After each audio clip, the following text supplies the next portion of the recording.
Ever found yourself staring at a problem, a huge financial hurdle, and thought, man, if only I could just spread this out?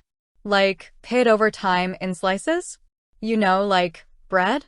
Okay, maybe not literally bread, but the idea of slicing up a large expense into smaller, more manageable pieces? We're talking about financing, and today we're asking a pretty crucial question. Is it actually a good option? Or are we just faking up trouble? We live in a world where, by now, pay later is practically a mantra.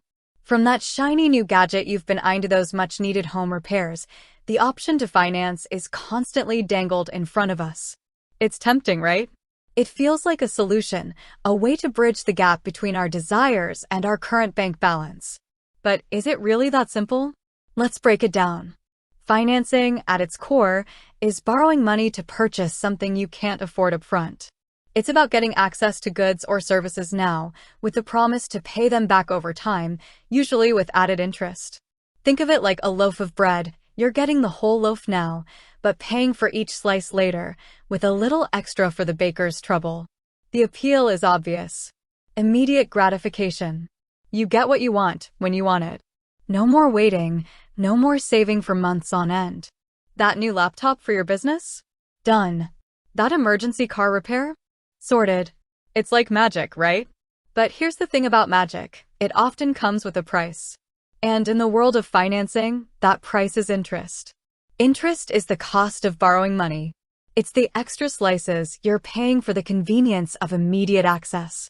And depending on the interest rate, those extra slices can add up to a whole new loaf, or even two. Think about credit cards. They're a classic example of financing. Swipe now, worry later.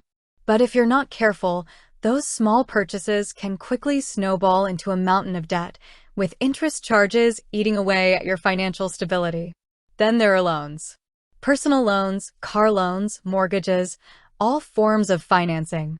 They can be incredibly helpful for large purchases, like a house or a car, but they also require careful planning and budgeting.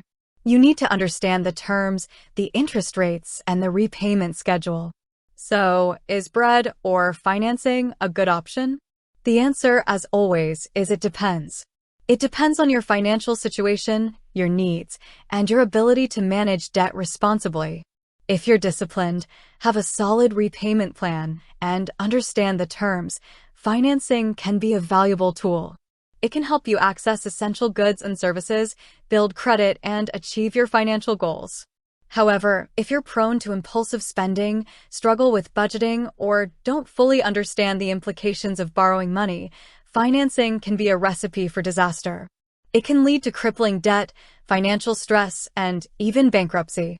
Before you slice into the financing pie, ask yourself some tough questions. Can you afford the monthly payments? Do you understand the interest rate and the total cost of borrowing? Have you explored other options like saving or delaying the purchase? Ultimately, financing is a tool, and like any tool, it can be used for good or bad. It's up to you to decide whether it's the right option for your financial situation. Weigh the pros and cons carefully, do your research, and make an informed decision. With that said, thanks for watching, and until next time.